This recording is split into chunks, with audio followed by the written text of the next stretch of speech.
कर दी ऐसी हरकत। भारत की ऑटो इंडस्ट्री के फ्यूचर पर छाया संकट, अब आगे क्या? भारत की automobile industry, India auto industry के फ्यूचर पर संकट के बादल छा गए हैं, क्योंकि चीन ने भारत के लिए एक दुर्लभ चीज का निर्यात, इंडिया इंपोर्ट फ्रॉम यूएस, रोका है। यह चीज इलेक्ट्रिक वाहन और पारंपरिक वाहनों के लिए ज्यादा जरूरी है। सीधे शब्दों में कहें तो इसके बिना कोई भी वाहन बनकर तैयार नहीं हो सकता है। इस चीज का उपयोग मोटर और स्टीयरिंग से लेकर ब्रेक, वाइपर और ऑडियो उपकरण तक के सिस्टम में किया जाता है। इसके बिना वाहनों का उत्पादन रुक जाएगा। चीन द्वारा एक सपोर्ट नियमों, चाइना एक्सपोर्ट रूल्स में बदलाव के कारण शिपमेंट में देरी होने से कंपनियां परेशान हैं और चेतावनी दे रहे हैं कि अगर आपूर्ति जल्द ही बहाल नहीं की गई तो वाहन उत्पादन में रुकावट पैदा हो सकती है। हम जिस दुर्लभ चीज की बात कर रहे हैं उसका नाम नियोडिमियम आयन बोरॉन NdFeB चुंबक है। यह एक दुर्लभ चुंबकीय धातु है जिसका ज्यादातर उत्पादन चीन से ही दुनिया भर के देशों में होता है। चीन की हरकत से छाया संकट। चीन दुनिया के 90% से अधिक दुर्लभ पृथ्वी चुंबकीय धातु, रेयर मेटल, का उत्पादन करता है।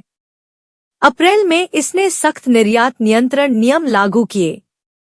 नए नियमों के तहत निर्यातकों को शिपिंग से पहले खरीदारों से सरकारी लाइसेंस और विस्तृत अंतिम उपयोग प्रमाण पत्र प्राप्त करना होगा। हालांकि इसके बावजूद भी जब प्रक्रियाएं की गईं तो एक सपोर्टर को मंजूरी का लंबा इंतजार करना पड़ रहा है।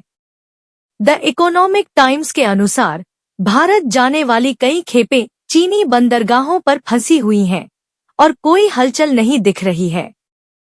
कुछ यूरोपीय कंपनियों को इसकी मंजूरी तो मिली है, लेकिन भारतीय कंपनियों को अभी तक निर्यात की मंजूरी नहीं मिली है, जिससे इस बात को लेकर चिंता बढ़ गई है कि उत्पादन पर दबाव पड़ने लगेगा।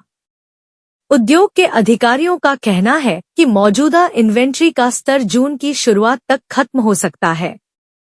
भारत क्या उठा रहा कदम? इसके जवाब में society of Indian automobile manufacturers (SIAM) और automotive component manufacturers association (ACMA) का एक प्रतिनिधि मंडल चीन जाने की तैयारी कर रहा है। उनका उद्देश्य चीनी अधिकारियों से मिलना और शीघ्र मंजूरी लेना है। ईटी की रिपोर्ट में दावा किया गया है कि भारत के वाणिज्य और विदेश मंत्रालय राजनयिक चैनलों के माध्यम से इस संपर्क को सक्रिय रूप से सपोर्ट कर रहे हैं। भारत के लिए क्यों जरूरी ये मेटल?